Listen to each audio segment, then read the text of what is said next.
जम्मू कश्मीर के कुपवारा सेक्टर की यह सत्य घटना एक सोल्जर फ्रेंड से आप तक पहुंचा रही हूं। इस हफ्ते की राहे मन की में मैं मिताली आपका स्वागत करती हूं। 15 सैनिकों की एक टुकड़ी को कैप्टन लीड करते हुए घाटियों में से आगे बढ़ रहे थे। जम्मू कश्मीर में अगले 3 महीनों तक उनकी पोस्टिंग थी। बीच बीच में गिरती हुई बर्फ और कातिल ठंड की वजह से चढ़ाई और भी मुश्किल हो गई थी। तभी कैप्टन के दिमाग में हल्का सा ख्याल आया, काश ऐसे समय में कोई हमें गर्मा गर्म चाय पिला दे।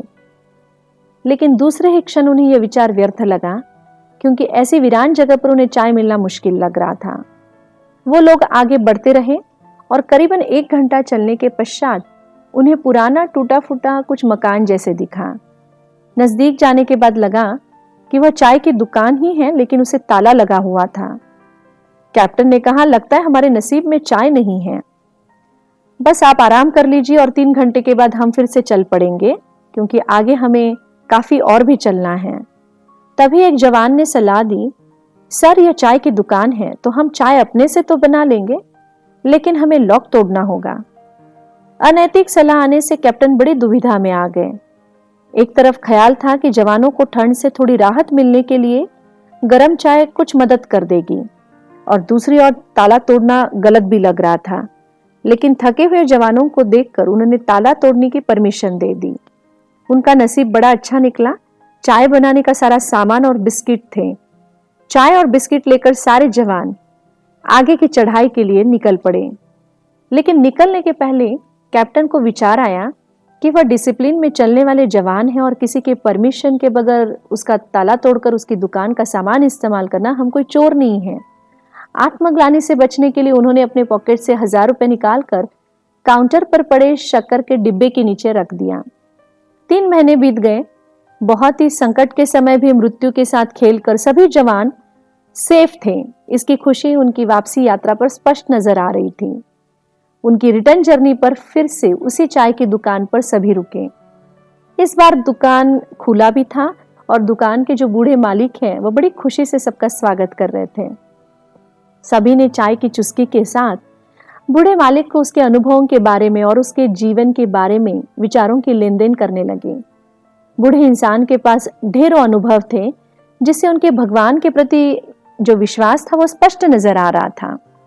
तभी एक जवान ने कहा, ओ बाबा, अगर भगवान होता तो आपको इतनी गरीबी में क्यों रखता? ऐसा मत कहो साहब, भगवान है और इसका प्रूफ है मेरे पास। आंखों में एक अलग ही चमक लेकर वो आगे कहने लगा, साहब 3 महीने पहले मेरा बहुत कठिन समय था। मेरे बेटे को टेररिस्ट उठाकर लेकर गए उससे कुछ मालूमात निकालने के लिए, और उसे बहुत मारा। उसके पास वो मालूमात थी ही नहीं। मैंने अपने दुकान को बंद किया और बेटे को हॉस्पिटल ले गया। दवाइयों के लिए मेरे पास पैसे ही नहीं थे। टेररिस्ट के डर से मुझे कोई भी पैसे उधार नहीं दे रहा था। सारी उम्मीदें खत्म हो गई थी साहब। उस दिन मैंने बहुत दिल से भगवान को मेरे लिए मदद मांगी और सच में भगवान मेरे दुकान में आए।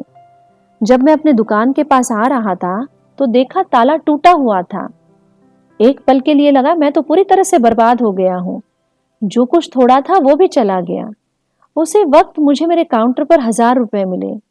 साहब मैं आपको बता नहीं सकता उन पैसों का मूल्य उस दिन मेरे लिए क्या था। भगवान मौजूद है साहब, भगवान मौजूद है। अंतरात्मा से निकली हुई आवाज पढ़े लिखे दिमाग के दरवाजे पर दस्तक दे रही थी। 15 जवानों की आंखें अपने कैप्टन की आंखों में झांक रही थी, जो चुप रहने की ऑर्डर दे रही थी। कैप्टन उठे, उन्होंने बिल दिया और बूढ़े व्यक्ति को गले लगाते हुए कहा, हाँ बाबा, भगवान मौजूद है। अपने कैप्टन की आंखों में आई नमी को देखना जवान नहीं चूके। हम सबका पढ़ा लिखा दिमाग अनदेखी बात पर विश्वास रखना पसंद नहीं करता, और ज्यादा भावना वालों का अंधविश्वास हमें गले नहीं उतरता। लेकिन केबल नेटवर्क से अगर वायरलेस नेटवर्क हो सकता है, तो क्या हमारा कम्युनिकेशन उस हाईएस्ट एनर्जी के साथ साइलेंट में नहीं हो सकता?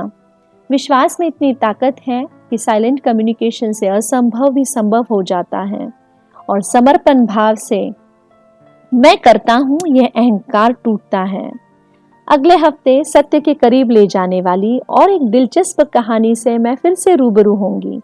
आप इस हफ्ते का सूदिंग मेडिटेशन करना ना भूलें, और हाँ, चैनल को जरूर सब्सक्राइब करें। लेकिन उससे भी ज्यादा जरूरी है आपका खुश रहना और अपना खुद का ख्याल रखना। Thank you.